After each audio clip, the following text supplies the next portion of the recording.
first question, really, at the end of the day, how is Balthazar? How has he coped over the last 9 months, and what kind of stage is he at now? Well, first of all, after the bad injury in the Grand National, he was in Liverpool Equine Hospital for some time, and the vets up there, luckily, are some of the best in the country dealing with that sort of thing. And he'd broken some ribs, punctured his lung, and as a result of that, he had a real bad infection in his lung, which could have been fatal, but in the end, it wasn't.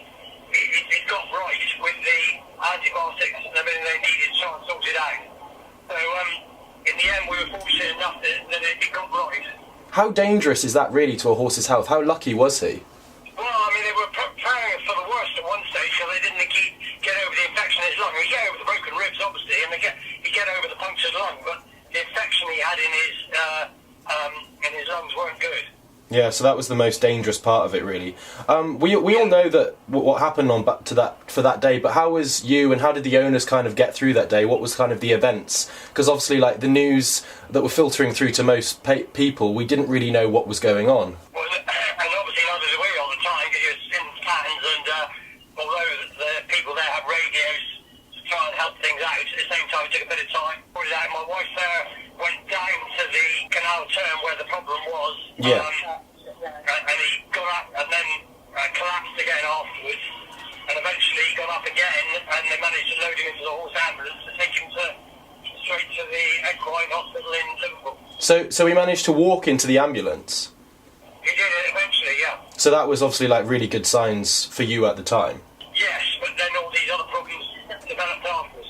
Yeah. We also saw that you got a lot of letters and cards in support. And were you kind of overcome with the amount of support he got after, you know... It was totally amazing, because he had all these cards kept on coming, and emails and everything else. I mean, hundreds of them, literally hundreds of them. All he's got left now is a bit of an indentation at the back of his rib cage, which, isn't bad at all. Of course, the one thing we're not going to know is how much that affects his lung capacity. I mean, if it was to affect his lung capacity, I'm totally guessing now, but it couldn't affect it by more than, it must be less than 5%. But having said that, that might make a lot of difference to his performance. You don't really know, He hasn't been showing any physical signs of it on the gallops since he's been back in training with you? Well, the first good sign was this Tuesday just went past when he had his first serious gallop with the Cheltenham in mind, because he's done lots of challenging work, and he in his gallop he went as well as ever he would have done.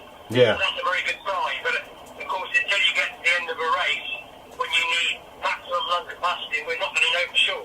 It must have been a difficult decision to bring him back into racing. What was the kind of main driving force behind that? No, it wasn't difficult at all. Like the words from the first time he got injured, if he was okay, he'd come back in training again, but obviously we had to assess that near at the time, and now we're a long way down the road towards running. So it was unanimous, everyone wanted him to come back into training, and I'm sure he did as well? Yeah, absolutely. I mean, he's a racehorse, and although he will certainly have a good life after racing, because he'll make somebody a very good riding horse, hunter or whatever, I mean, for the time being, certainly the plan is to race again, yeah. I've forgotten now how many won at Cheltenham. Did he equal the record, or 8, I think, is it? Yeah, He'd equal the record, or he's one more the better, or something. I've forgotten now. Oh, I didn't realise he had the record, but I got down here that he's had 17 runs at Cheltenham, and 8 of them he's won, and he's also been second 4 times, which is nearly, obviously, a 50% record. Well, you might have to check with somebody, but I think that equals the record at Cheltenham, the number of chases won there. Wow, that's a very impressive figure to have. So if we look towards Cheltenham now, surely the change in the conditions, now it's a conditions event, so rather than a handicap, he's not going to have to carry a massive welter burden. Surely that's going to be a massive compliment to his chances. Very much so, yes, because obviously if he was a handicap, he's always sure going to be top weight, so to be running as a condition race is massively in his favour, and actually, he would have been ready to run again had we planned to do so by about Christmas time. But of course, realistically, on decent ground, he doesn't want the ground very soft. Yeah. So it made more sense to not think of running into the spring, as it gives him more time as well. And he has a really good record fresh as well, especially at Cheltenham. I don't know why that is, really. A lot of ungenuine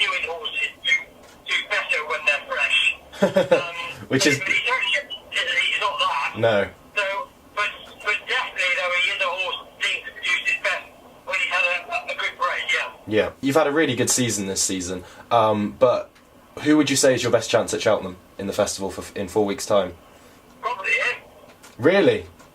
Yeah, I think so, because, we'll have lots of runners in handicaps, very few runners in the condition races, because realistically we're lacking horses of that class. So he might well be our shortest price runner at the Cheltenham Festival, I'd say.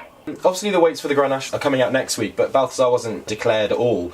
I can kind of guess the decision, but how did you just decide that he was just never going to go there again? I think, really, having discussed it with the owners, it was more on welfare grounds than anything else. If he had another bad accident at the Grand National, it would have been bad for us, bad for the race, bad for everything. So, Yeah.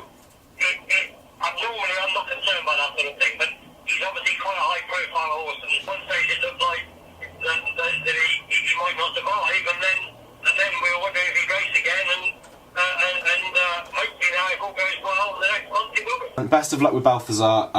It will just be amazing for the sport if he can get back to winning ways at Cheltenham. That really will be a story. So thanks for talking to me, and thanks very much.